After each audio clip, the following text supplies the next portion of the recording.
Legal immigration is good for our country. It's important for our country.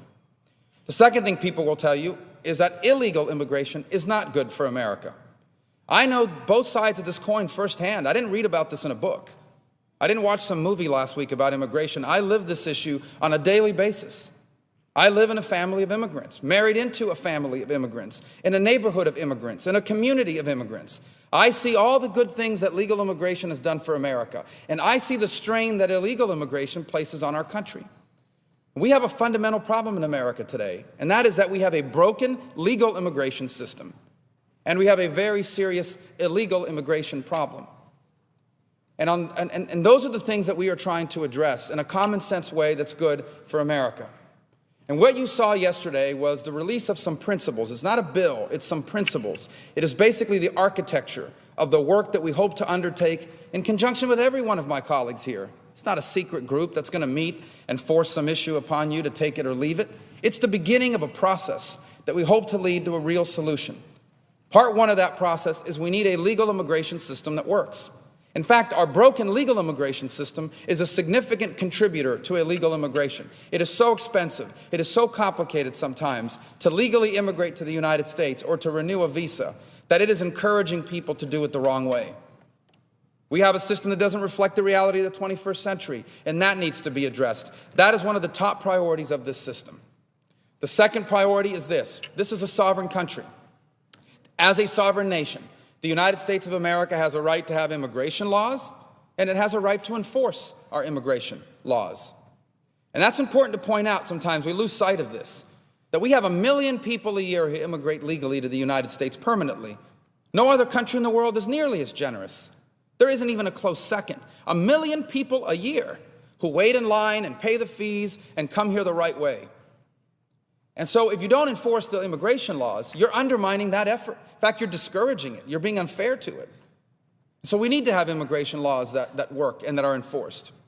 But we have a third problem, and that is right now in this country, at this very moment, estimates say that as many as 11 million human beings are in the United States without proper immigration documentation.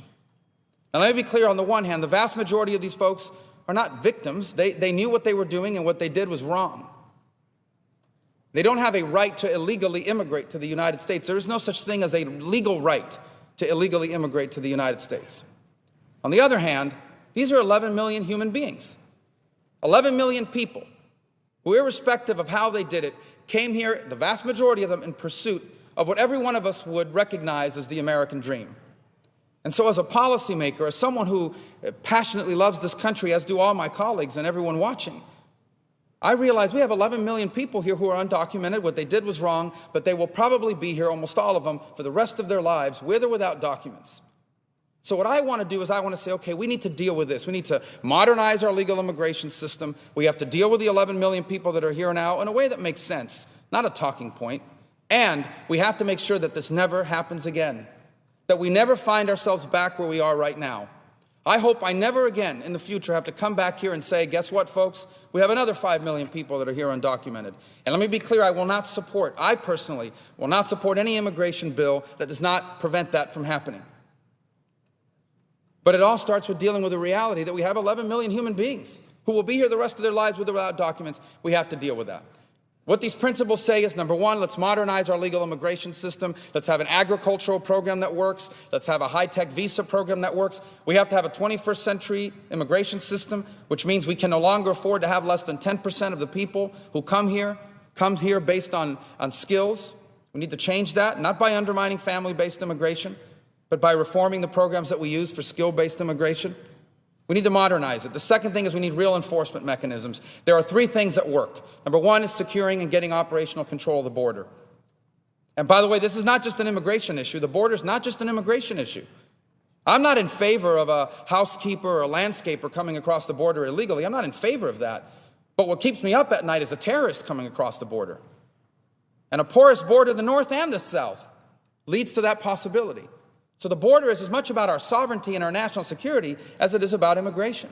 The second thing is a workplace enforcement mechanism. We need to have a reliable, in the 21st century, we can't come up with a reliable way to verify whether the people that are being hired are legally here or not. And the third thing is the visa tracking. We have all these people that come into the U.S. on visas. We track when they come in. We don't track whether they leave or not successfully enough. So we don't know where they are, if they're here or not. We have no idea. 40%, as much as 40% of our illegal immigrants, 40% of our undocumented folks are here on visa overstays. They didn't sneak across the border. We have to deal with those three things as well. And then we have to deal with the 11 million. And the way to deal with them is not blanket amnesty. What my principles outline, what the group's principles outline, is a process that works this way. If you are here undocumented, you must come forward. There will be a background check conducted on you. If you have committed serious crimes in the United States, you will be deported. If you have not committed serious crimes in the United States, you will then have to pay back taxes, and you will have to pay a fine, and what you will get is basically the equivalent of a non-resident visa that allows you to work here. You do not qualify for federal financial benefits, so you are not a strain. I've heard that concern raised. This is going to place a strain on our social services. As a non-immigrant visa holder, you do not qualify under existing law right now. You do not qualify for federal benefits.